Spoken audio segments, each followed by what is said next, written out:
السلام عليكم. في بس موضوع مهم صاير ترند اليومين هذه، وانا بحاجه الى ان اوضح بعض الامور لانه بيكون كذا اكثر فائده.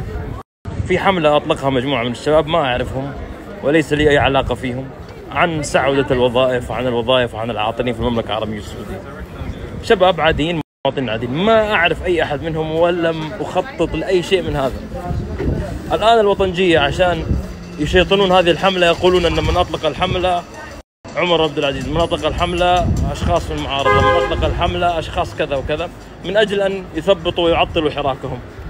حسب معلوماتي ما شفت انا المعارضين جالسين يعني يقودون هذه الحمله بشكل او باخر، هذا كلام فارغ. المختصر بالعكس انا انصح الاشخاص اذا انت معارض وكذا شايف الناس ماشيه في خط تدعو فيه لحقوقها ووصل الصوت بهذه الطريقه وهذا الشكل، فنصيحتي حتى انه ما تتفاعل.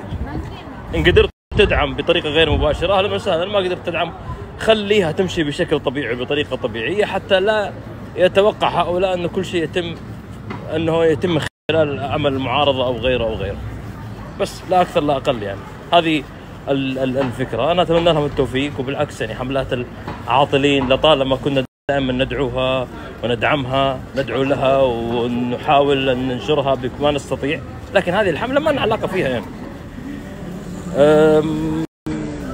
وهذا الشيء جيد ترى، انه الناس تبدا تجد طريقها بطريق واضح وصريح، تبدا تعلق فيه على اخبارها وعلى احداثها وتتفاعل وتطالب وتكتب وتغرد. هذا شيء جدا عظيم جدا جدا. خلي الناس من وحدها بطريقه طبيعيه وهم يعرفون هذا الكلام.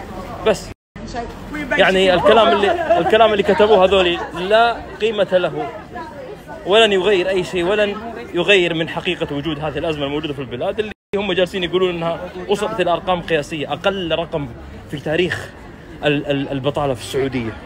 هكذا شلوم من معه يزعمون.